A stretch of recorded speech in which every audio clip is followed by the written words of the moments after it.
Asalkan paman berkacamata tidak bermain judul, maka semua bisa diatasi. Seperti di video ini, dari potongan besi saja ia mampu menciptakan motherboard bobot 3 mata. Dengan kemampuan seperti ini, saya yakin jika bengkel paman berada di Konoha, ia langsung akan didatangi seseorang dan ditanyakan surat izin usaha. Potongan besi bekas yang didapat dari pengepul besi keturunan Madura, inilah bahan utama dalam pembuatan. Sedangkan kepala bor, paman membelinya di pasar pramuka. Untuk membuat bor spindle 3 mata, pertama-tama ia memproses potongan part besi bulat, meletakkannya di cak penjepit. Lalu dengan tampil, ia melakukan proses pengikisan.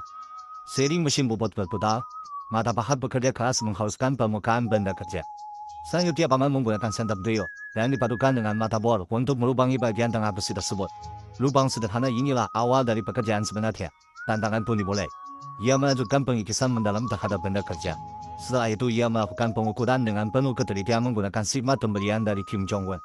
Kemudian paman membalik benda kerja dan kembali melakukan operasi pengikisan. Guna memastikan terbentuknya rumah bor dengan sudut melengkung, ia mengubah posisi turbos dan dengan terampil mengikis besi 45 itu.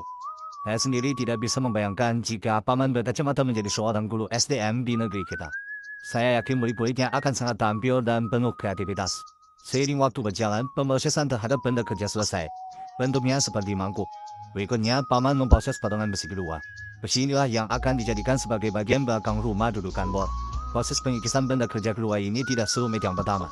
Paman hanya mengikis dan mengubahnya menjadi bertingkat. Walaupun begitu, ia sesekali melakukan pengukuran sederhana. Perbedaannya, benda kerja kedua ini diberi sebuah alur wheel. Setelah kedua komponen menjadi satu kesatuan yang pas dan presisi, paman meletakkan benda kerja pertama itu di atas meja bor. Dengan bantuan ragum, ia mengebor dengan kedalaman seukuran bolt stud. Agar saat penggunaan tidak mudah selip, ia membuat sebuah wheel kecil. Wheel ini adalah tempat bolt stud pengunci batang pet. Tantangan selanjutnya menanti paman berkacamata. Ia harus memproses potongan polos yang telah dipotong dengan sudut kemiringan 90 derajat.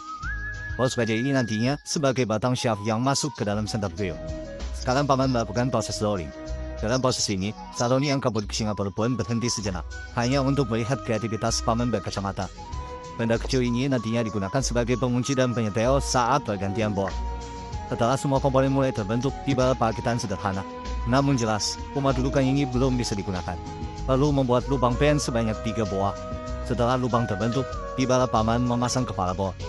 Melihat kreativitas paman yang luar biasa ini membuat Saroni bertanya, apakah benda itu bisa digunakan? Menanggapi pertanyaan Saroni, paman pun langsung memasang alat itu di center drill dan segera melakukan pengujian. Melihat alat itu bekerja sempurna, Saroni pun terdiam malu dan melanjutkan perjalanannya ke Singapura.